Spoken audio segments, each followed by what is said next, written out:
తల్లిదండ్రులు కావాలని మీ కలను సాకారం చేసుకోండి. ఓఎస్ఎస్ ఫర్టిలిటీ వారి తక్కువ ధర సంతానోత్పత్తి చికిత్సతో అపాయింట్మెంట్స్ కొరకు కాల్ చేయండి 7825893604. కల్కి 2898 AD.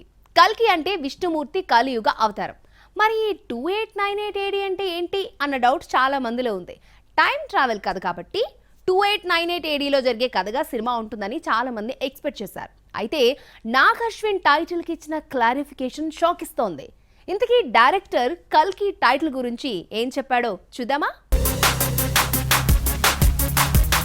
Prabhas Mahanati fame Nag Ashwin combination లో సినిమా రూపొందుతున్నా పెద్దగా హైప్ లేదు. ఎప్పుడైతే టీజర్ వచ్చిందో అందరి దృష్టి కల్కిపై పడిందే. సినిమాను 500 కోట్లతో పాన్ వరల్డ్ గా ఎందుకు తెరకెక్కిస్తున్నారో టీజర్ ఆన్సర్ ఇచ్చిందే.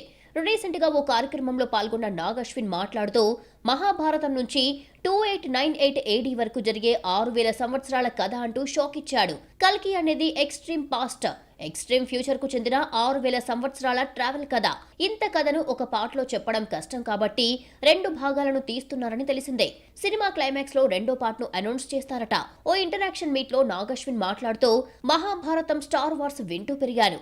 ఈ 2 ప్రపంచాలను కలిపి సినిమా తీయాలనుకున్నప్పుడు కల్కి కథ పుట్టిందన్నారు. సినిమాలో ప్రధాన పాత్రలన్నీ ఇండియన్ మైథాలజీ చుట్టే ఉంటాయని 2898 ఏడీ కోసం ఊహా ప్రపంచాన్ని సృష్టించామన్నాడు నాగ్ అశ్విన్. కల్కి సైన్స్ ఫిక్షన్ థ్రిల్లర్ గా రూపొందిన హాలీవుడ్ మూవీ బ్లేడ్ రన్నర్ తో పోల్చలేని విధంగా జాగ్రత్తలు తీసుకున్నామని, ఇదొక పెద్ద సవాలంటూ చెప్పుకొచ్చాడు దర్శకుడు. ఒక పాట 3-4 రోజుల ప్యాచ్ వర్క్ మినహా షూటింగ్ పూర్తి చేసుకుందే.